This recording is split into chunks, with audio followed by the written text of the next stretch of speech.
역대 최악의 피해를 남긴 영남 지역 산불 이재민들을 위해 취업이 발빠르게 의료 지원을 펼쳤습니다. 치매 환자 100만 시대를 맞아 구강건강관리가 치매 환자 돌봄의 성패를 좌우할 것이라는 인식이 국회에서 공감대를 형성했습니다. 취업회원고충 처리위원회가 임플란트 판례를 통한 치과 의료 분쟁 사례집을 발간해 대처 방안을 공유할 전망입니다. 치과 치료 시 초저가 임플란트 및 과잉 치료 논란은 국경을 가리지 않는 것으로 나타났습니다. 시청자 여러분 안녕하십니까? 치의신보 TV뉴스 시작하겠습니다. 화마가 핥히고 간 영남 지역의 이재민들을 위해 취업이 의료 지원을 펼쳤습니다. 특히 경북지부 안동분회, 경북치위협 등 지역 치과계 유관단체가 모두 나서 지역 이재민들의 고통을 분담하고자 노력했습니다. 취업은 산불로 역대 최악의 피해를 낸 영남 산불 이재민들을 위해 지난 3월 29일부터 31일까지 안동 실내체육관에서 이동 치과 진료버스 진료를 진행했습니다. 현장 진료에는 박태근 협회장을 비롯해 황혜경 부회장, 최종기 대외협력이사, 송호택 자재표준이사 등 취업 임원들과 치과계 유관단체 관계자들이 대거 참석했습니다. 특히 현장 이재민 중 상당수가 틀니 등을 사용하는 고령 환자로 이재민 83명에게 구강검진과 틀니 수리 및 세척, 충치치료, 치석 제거 등의 치료를 제공했습니다. 또 구강위생용품 600개, 치약 칫솔 세트 400개, 틀니 케이스 100개 등 물품도 지원했습니다. 진료를 받은 이재민들은 온정을 베푼 치과계에 감사 인사를 전했습니다. 평생 살던 사람들이 터전을 잃어버렸잖아요. 진짜 너무 고마워요. 이런 봉사를 해주니까 너무 감사합니다. 아울러 박태근 협회장과 최종기 대외협력이사도 미력이나마 이재민들에게 위안이 됐으면 좋겠다는 뜻과 함께 치과계는 이 같은 재난에 언제나 함께할 것이라고 밝혔습니다. 매년 3월 달이 되면은 산불이 일어나는 그런 상황을 겪어가지고 협회가 미리 대비하고 있었고 경상북도 치과의사 회원들이 전폭적으로 또 도움을 주셔가지고 큰 힘이 되었던 것 같고 이재민들께도 이게 3일간 이동치과 병원에서 진료하는 거가 큰 힘은 큰 도움은 못 되었을지 모르겠지만은 그래도 마음에 큰 위안이 되기를 바라고 또 이런 거를 위안 삼아서 빠르게 일상으로 돌아가서 회복하기를 바란다는 말씀을 드립니다. 그 치료뿐만 아니라 이제 마음도 위로하고 서로 나누는 그런 과정에서 또 현지 안동치과의사의 분회에서도 여러분 참석하셔서 같이 함으로 인해서 조금이나마 이제 이재민들한테 치과의사 협회가 좀 도움을 주지 않았나 이렇게 생각합니다. 한편 75명의 사상자를 낸 이번 산불은 피해 규모가 눈덩이처럼 불어나고 있습니다.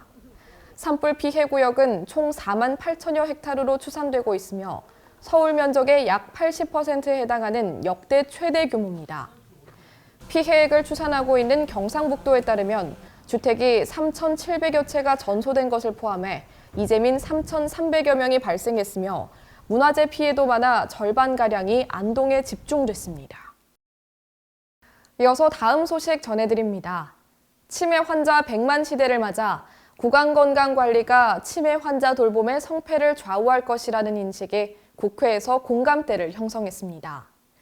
취업과 재단법인 돌봄과 미래가 주관한 지역사회 돌봄과 치매 어르신 구강관리 개선 방안 국회 토론회가 지난 3월 21일 국회의원회관에서 개최됐습니다. 이날 토론회에서 임지준 대한치매구강건강협회 회장은 주제 발표에서 구강건강관리가 치매에 미치는 역학관계를 설명했습니다.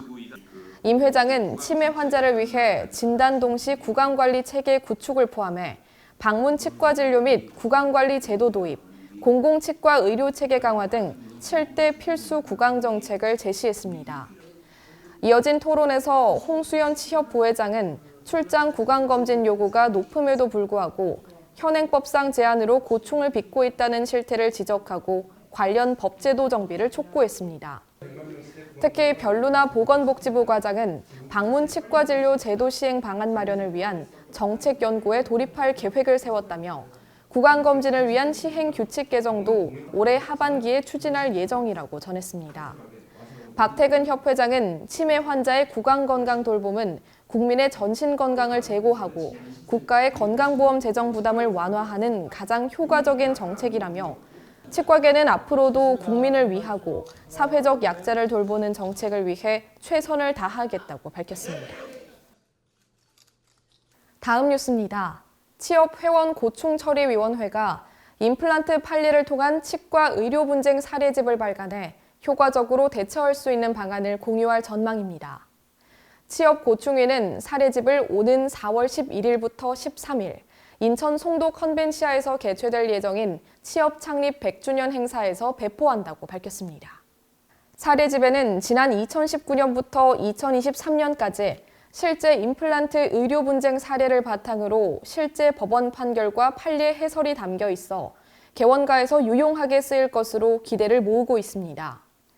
사례 소개에 앞서 설명 의무와 주의 의무에 대한 참고사항이 수록돼 있으며 치과 승소, 패소 여부와 함께 손해율과 재판부 판단, 구체적인 배상액, 판례 해설이 세세하게 담겨 있습니다. 이어서 다음 소식 전해드립니다. 치과 치료 시 초저가 임플란트 및 과잉 치료 논란은 국경을 가리지 않는 것으로 나타났습니다. 영국의 한 여성이 저렴하게 임플란트 시술을 받기 위해 터키로 원정을 떠났다가 심각한 부작용에 시달린 것으로 알려졌습니다. 특히 환자의 동의 없이 과도한 수술이 진행된 것으로 알려져 논란이 일고 있습니다. 더선 등 외신 보도에 따르면 비키 로빈슨이라는 여성 환자는 터키 치과에서 수술받을 당시 현지 치과 의사가 동의 없이 상악동 거상술을 진행해 문제가 발생했습니다. 특히 처음 예상했던 것보다 더 많은 임플란트를 심기로 해 3,000파운드, 한화 약 570만 원의 진료비가 10,000파운드, 한화 약 1,900만 원까지 오른 것으로 알려졌습니다. 항공료와 숙박 등 기타 여비까지 합치면 원정 치료를 위해 지불한 돈은 2만 파운드, 한화 약 3,800만 원 이상이 되는 것으로 확인됐습니다. 비키 로빈슨은 아무런 설명 없이 이런 짓을 저질렀다. 수술을 위해 체어에 앉았을 때 영어를 하는 사람은 아무도 없었다며 청구서를 받았을 때 너무 충격적이었으며 극심한 통증과 감염이 있었다고 밝혔습니다. 보다 자세한 소식은 치의신보 지면을 확인해 보시기 바랍니다. 더 많은 치과계 영상 정보를 원하시면 화면 왼쪽을 클릭해 구독해 주시길 바랍니다. 지금까지 치의신보 TV 뉴스였습니다. 시청해 주신 여러분 고맙습니다.